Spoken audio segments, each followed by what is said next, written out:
கிறிஸ்துவுக்குள் பிரியமானவர்களே, கர்த்தரும் இரட்சகருமாய் இயேசு கிறிஸ்துவின் ஈடு நீட்டு நாமத்தினாலே உங்கள் யாவருக்கும் என் அன்பின் வாழ்த்து தெரிவித்துக் கொள்கிறேன். தேவனருளி அப்பம் பிரேயர் மினிஸ்ட்ரி சேனல் மூலியமாக உங்களோடு சந்திப்பதில் மிகுந்த மகிழ்ச்சி அடைகிறேன். தினம்தோறும் அதிகால வேளையிலே பரிசுத்த வேதாந்தத்திலிருந்து ஒரு பகுதி நாம் தியானித்து நம்முடைய குடும்ப பாதுகாப்பிற்காக நாம் ஜெபித்து வருகிறோம். 2 கொரிந்தியர் 6ஆம் அதிகாரம் 2ஆம் வசனத்திலே, அனுக்கிரக காலத்திலே நான் உனக்கு உதவி செய்து இரட்சணிய நாளிலே உனக்கு உதவி செய்தேன் என்று சொல்லியிருக்கிறாரே. இதோ இப்பொழுதே அனுக்கிரக காலம், இப்பொழுதே இரட்சணிய நாள். ஹல்லேலூயா. கிறிஸ்துவுக்குள் பிரியமானவர்களே, இப்பொழுதே இப்பொழுதே என்று எழுதப்பட்டிருக்கு. நம்ம வாழிற காலம் கிருபையின் காலம். கிருபையின் காலத்திலே நம்முடைய தேவன் நம்மை மீட்டெடுக்கிறார். இன்னைக்கு பரிசுத்தமுள்ள ஓய்வு நாள். பரிசுத்தமுள்ள ஓய்வு நாளிலே குடும்பமாக ஆலயத்துக்கு கிளம்பி போங்க. கையில பைபிள் எடுத்துட்டு போங்க. சர்ச்சுக்கு சீக்கிரமா கிளம்பி போங்க. தேவனுடைய சமூகத்துல போய் காத்திருந்து தேவனை ஆவியோடு உண்மையோடு தொழுது கொள்ளுங்க.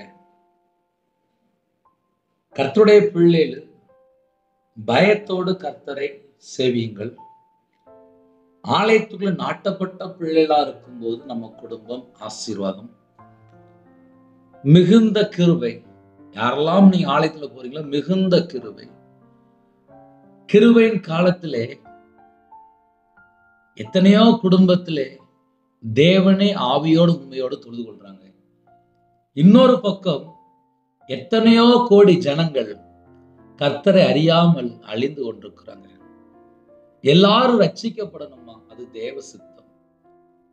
எல்லாரும் சத்தியத்தை அறிந்து கொள்ளணுமா? அது தேவ சித்தம். அப்ப கிருபையின் காலத்திலே எல்லாரும் ரட்சிக்கப்படணும், எல்லாரும் சத்தியத்தை அறிந்து கொள்ளணும். நானே வழி, நானே சத்தியம், நானே ஜீவனம் என்று சொன்னார். நம்ம எல்லாரும் அவருடைய பிள்ளைகள். அதிகால வேளையிலே சில குடும்பத்திலே வேற வேற நாட்டுல இருக்கிறீங்க, சர்ச்சுக்கு போக முடியாத சூழ்நிலை. சில குடும்பத்திலே ஹாஸ்பிட்டல்ல இருக்கிறீங்க, சர்ச்சுக்கு போக முடியாத சூழ்நிலை. சில குடும்பத்திலே எங்க வீட்டுல விக்கிர வழிபாட்டுல இருக்கிறாங்க. ஆன்லைன் மூலியமா நான் செய்தி கேட்கிறேன், ஜெபிக்கிறேன். ஆனால் குடும்பத்துக்கு அது பிடிக்காது. சில குடும்பத்திலே கணவர் ரட்சிக்கப்படாம இருக்காங்க, விக்கிர வழிபாட்டுல இருக்காங்க, வீட்டுக்குள்ளேயே நிம்மதி இல்லை. ஒரு பக்கம் கர்த்தரை தேடுறாங்க, இன்னொரு பக்கம் விக்கிரத்தை தேடுறாங்க. சமாதானமே இல்லை. வீட்டுக்குள்ளே ஒரே பாவ காரியங்கள், அடிமை, பல காரியங்கள்ல சிக்கப்பட்ட நிலைமை. இப்படிலாம் இருக்கே எங்க வாழ்க்கையில ஏதாவது ஒரு பிரச்சனை, இவ்வளவு பிரச்சனை இருக்கு, இவ்வளவு போராட்டம் இருக்கு, இவ்வளவு காரியம் இருக்கு. இதுல இருந்து நாங்க வெளியில வர முடியுமா? வர முடியும். நான் நிறைய நேரம் என்னோட வாழ்க்கையில உள்ள சில கஷ்டமான பகுதியில நான் சொல்லிட்டு வருவேன். ஆனா ரொம்ப ஈஸியா சொல்லிட்டு வருவேன். ஆனா அதுக்கு பின்னாடி பார்த்தா நிந்தைகள், அவமானங்கள், கண்ணீர், கேவலம், எல்லாராலும் ஒதுக்கப்பட்ட நிலைமை, தள்ளப்பட்ட நிலைமை, கண்ணீரோடு சொந்த தேசத்தை விட்டு புறப்பட்டு போன ஒரு நபர், கடன்ல. இதுக்கு பின்னாடி என்ன இருக்கு அப்படின்னு சொல்லி பார்க்கும்போது, விக்கிரத்துக்குள்ளே மனுஷனை நம்பி பல லட்சங்கள் கொடுத்து சாபத்துக்குள்ளேயும் பாவத்துக்குள்ளேயும் அக்கிரமத்துக்குள்ளேயும் வாழ்ந்துட்டு இருந்தேன். அனுக்கிரக காலம் அப்படின்னு எழுதப்பட்டிருக்குல்ல, அதுக்குதான் சொல்லிட்டு இருக்கேன். என் மனைவி பக்கத்துல சர்ச்சில் போய் அழுது அழுது ஜெபம் பண்ணுவா. எங்க அம்மா சர்ச்சில் போய் பெண்கள் எல்லாரும் கூடி சேர்ந்து ஜெபம் பண்ணும்போது என் பெயரை சொல்லி சர்ச்சில் ஜெபம் பண்ணுவாங்க. மூப்பர்லாம் ஜெபம் பண்ணுவாங்க, தாய்மார் ஜெபம் பண்ணுவாங்க. பக்கத்துல இருக்க சிஎஸ் சர்ச்சில் டெய்லி ஜெபம் பண்ணுவாங்க. இதெல்லாம் என்னுடைய வாழ்க்கையிலே நான் ரட்சிக்கப்படுறதுக்கு முன்பாக வீட்டில் நிறைய குடும்பத்திலே எனக்காக ஜெபம் பண்ணியிருக்காங்க. இப்பவும் ஆன்லைன் மூலியமா தேவனருளி அப்பம் மினிஸ்ட்ரி சேனலுக்காக எனக்காக, என் பேர் ரவிராஜ், எனக்காக எத்தனையோ குடும்பத்துல ஜெபம் பண்ணிட்டு இருக்கிறீங்க. உங்க எல்லாருக்காக கர்த்தருடைய கிருபையினாலே உங்களுக்காக தனிப்பட்ட நேரத்தில் ஜெபம் பண்ணும்போது உங்களுக்காக ஜெபம் பண்ணிக்கிறேன், ஜெபித்து கொண்டிருக்கிறோம். கர்த்தர் ஆசீர்வதிப்பார். ஆவிக்குரிய வாழ்க்கையில வளர்ச்சி எப்போ அப்படின்னு சொல்லி பார்க்கும்போது, இரட்சணிய நாள், அனுக்கிரக காலம். அனுகிரக காலத்திலே நம்முடைய தேவன் நம்மை அழைக்கிறார். ரட்சணிய நாளிலே நாம் எல்லாரும் மனம் திரும்பி பேழைக்குள்ள வந்துடணும். பேழைக்குள்ள இருந்தாதான் அந்த ரட்சிக்கப்பட்ட அனுபவத்துக்குள்ள நம்ம இருக்க முடியும். என் வாழ்க்கையில நான் நிறைய காரியங்களை கொண்டு சொல்லிட்டே வருவேன். அது ஆவிக்குரிய வாழ்க்கையில இருக்கலாம், உலகத்துக்குள்ள ஒரு வாழ்க்கையா இருக்கலாம், பழைய வாழ்க்கையா இருக்கலாம், புது வாழ்க்கையா இருக்கலாம். அபிஷேகம் பண்ணப்பட்டதுக்கு அப்புறம் எப்படி இருக்கிறோம், பழைய நிலைமை எப்படி இருக்கு. சில இடத்துல பாஸ்டர்மார் லாக்டவுன்ல இறந்து போயிட்டாங்க. எத்தனையோ காரியங்கள். இதெல்லாம் தாண்டி மறுபடியும் நம்ம கிருபையின் காலத்துல போயிட்டு இருக்கிறோம்.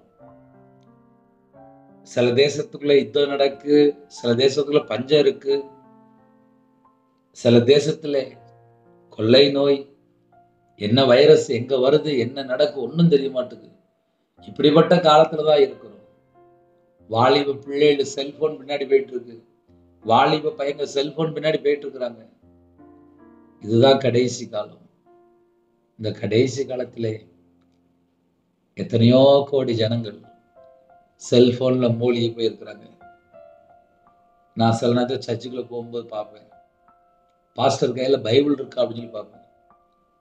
சில சர்ச்சில் போகும்போது செல்போன் தான் கொண்டு வராங்க, பைபிளே இல்லை. இப்ப அப்படியும் சில சர்ச்சில் வர ஆரம்பிச்சிட்டாங்க. சில விசுவாசிகள் சர்ச்சுக்குள்ளே செருப்பு போட்டு போறாங்க. கர்த்தரை குறித்து பயம் இல்லை.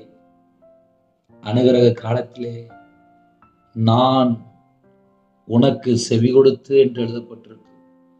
கிருபையின் காலம் அப்படின்னா நான் உனக்கு செவி கொடுத்து. நம்ம ஜெபிக்கும் போது நம்ம ஜெபத்துக்கு பதில் தராருல்ல, எவ்வளவு கிருபை தெரியுமா, எவ்வளவு கிருபை தெரியுமா. சில குடும்பத்துல ஜெபிக்க வரும்போது சொல்லுவாங்க, பிரதர் நாங்க ஜெபம் பண்ணிட்டு இருந்தோம், கேன்சர் மறைஞ்சிட்டு பிரதர் அப்படிம்பாங்க. உடனே சாட்சி சொல்லுவாங்க, பிள்ளை எல்லாம் இருந்துச்சு, ஜெபம் பண்ணோம், தேவன் ரெட்ட குழந்தைய கொடுத்தாரு. எத்தனையோ சாட்சி. அதெல்லாம் ஆன்லைன் மூலியமா சொல்றதே இல்லை. தேவ நாமம் மகிமைப்படட்டும். அன்னன்னைக்கு அற்புதம் நடக்கும். நம்ம என்ன செய்யறோம்? அனுகிரக காலத்துல நம்ம தேவனை தேடுறோமா? ஆபீஸ் போகும்போது, ஸ்கூலுக்கு போகும்போது, காலேஜ் போகும்போது, கம்பெனிக்கு போகும்போது எல்லா இடத்துலயுமே டைம் கரெக்டா போயிடுவாங்க. 9 மணி அப்படின்னா 9 மணிக்கு அங்க நிற்பாங்க. ஏன்னா எல்லா இடத்துலயுமே பஞ்ச் பண்ற சிஸ்டம் வந்துட்டு. ட்ரெயின் ஏறணும் அப்படின்னா முன்னாடி இருப்பாங்க. ஆனால் சர்ச்சுக்கு மட்டும் சீக்கிரமா போனோம் அப்படின்னா லேட்டா போவாங்க. இதுதான் கடைசி காலம். கர்த்தரை குறித்து பயம் இல்லை. யாரெல்லாம் அதிகாலையில் இணைந்திருக்கிறீங்களோ ஆலயத்து புறப்படுங்க, தேவனோட சமூகத்துல போய் காத்துருங்க, ஜெபிங்க. உங்க குடும்பத்தை ஆசீர்வதிப்பார். அனுகிரக காலத்திலே நான் உனக்கு செவி கொடுத்து. இப்பொழுதே ரட்சிப்பு, இப்பொழுதே அனுகிரக காலம். இந்த நாட்களை நம்ம வேஸ்ட் பண்ண வேண்டாம். நமக்கு கொடுக்கப்பட்ட நாட்கள் ஒவ்வொரு நாளுமே கிருபையின் காலம். இந்த கிருபையின் காலத்தை வேஸ்ட் பண்ண வேண்டாம். பக்கத்துல சர்ச் இருக்கா, ஆவிக்குரிய சர்ச் இருக்கா, சந்தோஷமா கிளம்பி போங்க. டெய்லி கர்த்தருடைய கிருபையினால ஆன்லைன் மூலியமா செய்தி கேட்கறீங்க, இன்னைக்கு வேணா சீக்கிரமா முடிக்கிறேன், சர்ச்சுக்கு கிளம்பி போங்க. ஏன் காலில் சொல்ல வேண்டிய அப்படின்னா, சில குடும்பத்தை சர்ச்சுக்கு போகாம ஏமாத்திட்டே இருக்கிறீங்க. தேவன் துக்கப்படுவார். அனுகிரக காலத்திலே நான் உனக்கு செவி கொடுத்து. இதை விட என்ன கிருபை வேணும் நமக்கு? நான் உனக்கு செவி கொடுத்து அப்படிங்கிறது. நம்ம ஜெபிக்கும் போது நம்ம என்ன கருத்தை ஜெபிக்கிறோமோ அந்த ஜெபத்துக்கு பதில் வரும். அனுகிரக காலத்துல நான் உனக்கு செவி கொடுத்து ரட்சணை நாளிலே உனக்கு உதவி செய்தேன்னு எழுதப்பட்டிருக்கு. அவர் நமக்கு உதவி செய்ய போய் தான் நம்ம உயிரோட இருக்கிறோம். அதான் கிருபையின் காலம். நம்ம வாழ்க்கையில் நம்ம யோசித்து பார்த்தா நம்மள்ட்ட எத்தனை காரியத்துல குறை இருக்கும். அந்த குறையெல்லாம் மன்னித்து கிருபையினால நிரப்பி ஆசீர்வதிக்கிறார். அதனாலதான் நம்ம உயிரோட இருக்கிறோம். இதோ இப்பொழுதே அனுகிரக காலம், இப்பொழுதே ரட்சணை நாள். இந்த நாட்களை வேஸ்ட் பண்ண வேண்டாம். இருக்கிற இடத்துல பக்கத்துல சர்ச்சு கிளம்பி போங்க. உங்க குடும்பத்தை கர்த்தர் 100 மடங்கு ஆசீர்வதிப்பார். சின்ன ஜெபம் பண்ணி முடிச்சிருவோம். இருக்கிற இடத்துல எல்லாரும் முழங்கால் போடுங்க. சர்ச்சுக்கு யாரெல்லாம் கிளம்புறீங்களோ சீக்கிரமா கிளம்புங்க. கண்களை மூடி நாம் ஜெபம் செய்வோம். எங்களை அதிகமாய் நேசிக்கிறோம் அன்புடன் பரிசுத்தமுள்ள நல்ல தகப்பனே, உம்மை நன்றியோடு துதிக்கிறோம் சொல்கிறோம்ப்பா.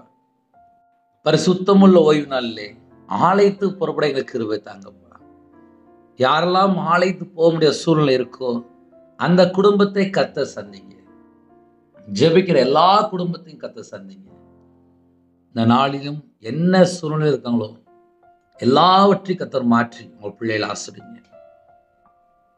அதிகால வேளையிலே இணைந்து ஜெபிக்கிறாங்க. உங்க பிள்ளைகளுடைய தேவைகளை சந்திங்க. சகலவிதமான வாசல் திறந்துதாங்க. பரிசுத்தமுள்ள ஓய்வு நாளிலே யாரெல்லாம் ஆலயத்து புறப்படுறாங்களோ திறந்த வாசல் வைங்க. குடும்பமாக ஆலயத்து புறப்பட வேண்டும். கர்த்தர் கிருபை செய்யுங்க. எல்லாரும் ரட்சிக்கப்படணும், எல்லாரும் ஞானஸ்நானம் எடுத்துக்கணும், எல்லாரும் மனம் திரும்பி இருக்கணும், எல்லாரும் ஜீவபுஸ்தகத்தில் எழுதப்படணும், எல்லாரும் சத்தியத்தை அறிந்து கொள்ளணும். அந்த கிருபை தாங்கப்பா, கிருபை தாங்கப்பா, கிருபை தாங்க, கிருபை தாங்க, கிருபை தாங்க, கிருபை தாங்கப்பா. புதிய நாளிலும் புது கிருபை தாங்கப்பா, புது கிருபை தாங்கப்பா, புது கிருபை தாங்கப்பா, புது கிருபை தாங்கப்பா. ஒவ்வொரு குடும்பத்தையும் கர்த்தர் ஆசீர்வதிங்க. யாரெல்லாம் ஆலயத்து புறப்படுறாங்களோ எல்லா குடும்பத்தையும் கர்த்தர் கூட ஆசீர்வதிங்க. பிறந்தநாள் கொண்டாடுறாங்க, திருமண நாள் கொண்டாடுறாங்க, கர்த்தர் கூட ஆசீர்வதிங்க. சிறுபிள்ளைகள் முதல் கொண்டு முதியோரை எல்லாரையும் கர்த்தர் பொறுப்படுத்துங்க. எத்தனையோ தேசத்துக்குள்ளே இணைந்திருக்காங்க. அவனோட வாழ்க்கையில என்னென்ன குறை இருக்கும் எல்லா குறைகளெல்லாம் மன்னித்து பரிசுத்தப்படுத்தி ஆசீர்வதிங்க. பிறந்தநாள் கொண்டாடுறாங்க, திருமணம் கொண்டாடுறாங்க, கர்த்தர் 1000 மடங்கு ஆசீர்வதிங்க. வெளிநாட்டில் இருக்காங்க, சர்ச்சைக்கு போக முடியாத சூழ்நிலை கர்த்தர் மாற்றி ஆசீர்வதிங்க. ஹாஸ்பிட்டலில் இருக்காங்க, படுத்த படுக்கையில் இருக்காங்க, கர்த்தர் பூரண சுகம் தந்து ஆலயத்தில் போய் சாட்சி சொல்ல கர்த்தர் கிருபை செய்யுங்க. மேய்ப்பனை உம்முடைய கரத்தில் அர்ப்பணிக்கிறோம், தீர்க்கதரிசி உம்முடைய கரத்தில் அர்ப்பணிக்கிறோம், போதிக்கிறவர்களை உம்முடைய கரத்தில் அர்ப்பணிக்கிறோம், சுவிசேஷர்களை உம்முடைய கரத்தில் அர்ப்பணிக்கிறோம்.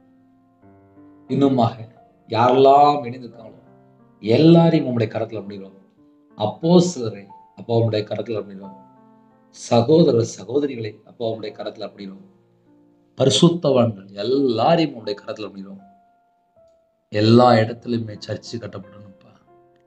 எல்லா இடத்துலையுமே கர்த்தரை தொழுது கொள்ளணும். ஆவியோடும் உண்மையோடும் பரிசுத்தத்தோடு தொழுது கொள்ளணும். கர்த்தர் கிருபை செய்யுங்க. இந்த நாளிலும் உங்கள் பிள்ளைகளை கர்த்தர் அழைத்து கொண்டு போங்க. நாளைக்கு விசேஷமாக உள்ள எல்லா தேவைகளையும் கர்த்தர் பொறுப்படுத்துங்க. இந்த நாளிலும் முழு இருதயத்தோடும் முழு பலத்தோடும் முழு சிந்தையோடும் முழு ஆத்மாவோடும் கர்த்தருடைய பாதப்பிள்ளை காத்திருந்து துதிக்கூடிய பிள்ளைகளா இருக்கணும்ப்பா. கிருபை தாங்க, கிருபை தாங்க. அணுகிற காலத்துல இப்பொழுது ஆலயத்துக்குள்ள பிரவேசிக்க கிருபை தாங்க. ரட்சணியின் நாளிலே அப்பா ஆலயத்துக்குள்ள இருக்கணும், அந்த கிருபை தாங்க. ஜெபிக்கிற குடும்பத்தை கர்த்தர் ஆசீர்வதிங்க. யாரெல்லாம் வெளியில புறப்படுறாங்களோ எல்லா குடும்பத்தையும் கர்த்தர் பொறுப்படுத்துங்க. தேவனர்களே இப்போ மினிஸ்டர் நம்முடைய கரத்தில் அப்படிடும். எல்லாரும் ஆலயத்தில் நாட்டப்படணும். கர்த்தர் கிருபை செய்யுங்க.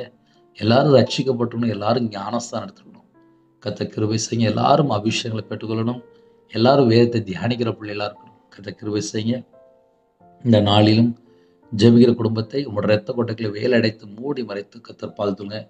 யாரெல்லாம் ஞாயிற்றுக்கிழமை அப்பா சில சூழ்நிலையிலே அப்பா வெளியில புறப்படுறாங்களோ அந்த குடும்பத்தை கர்த்தர் பாதுகாப்பு தாங்க. ஒவ்வொரு குடும்பத்தையும் உங்களுடைய ஜீவனுக்கு அர்ப்பணிக்கிறோம். ஹாஸ்பிட்டலில் பலவீனத்தில் படுத்த படுக்கையில் யாரெல்லாம் இருக்கிறாங்களோ உங்கள் பிள்ளைகளை கர்த்தர் தொட்டு பரிபூர்ணமாக சுகமாக்கி தாங்க. பரிபூர்ணமான சுகம் தாங்க, பரிபூர்ணமான சுகம் தாங்க. எல்லா குடும்பத்தையுமே கர்த்தர் பொறுப்படுத்துங்க. அடியனை உடைய கருத்தில் அப்படின்னும் கர்த்தர் பொறுப்படுத்தும். துதிகான மகிமை எல்லாம் ஒருவருக்கே செலுத்திடும். இயேசு கிறிஸ்துவின் பிதாவே ஆமென். தேவனுக்கே மகிமையுண்டாவதாக. கர்த்தர் தாமே உங்களையும் உங்கள் குடும்பத்தையும் சகல காத்திலும் சம்பூர்ணமாக திருப்தியாக கர்த்தர் கொடுத்து ஆசீர்வதிப்பாராக. ஆமென். கர்த்தராகிய இயேசு கிறிஸ்துவின் கிருபையும் பிதாவாகிய தேவனுடைய அன்பும் பரிசுத்தனுடைய ஐக்கியமும் இப்பொழுதும் எப்பொழுது சதா காலங்களிலும் நம்மளோடு கொடுப்பதாக. ஆமென். கிறிஸ்துவின் பிரியமானவர்களே, எங்களுடைய ஊழியர்களுக்காக தொடர்ந்து ஜெபித்தோங்கள். 9363064181 நம்மளுக்கு உண்டால் நாங்கள் உங்களுக்காக குடும்பத்தில் ஜெபிப்போம். நீங்களும் எங்களுடைய ஊழியர்களுக்காக தொடர்ந்து ஜெபித்தோங்கள். God bless you. Thanks for watching. Please subscribe our channel. Click the like and share. Click the bell. God bless you.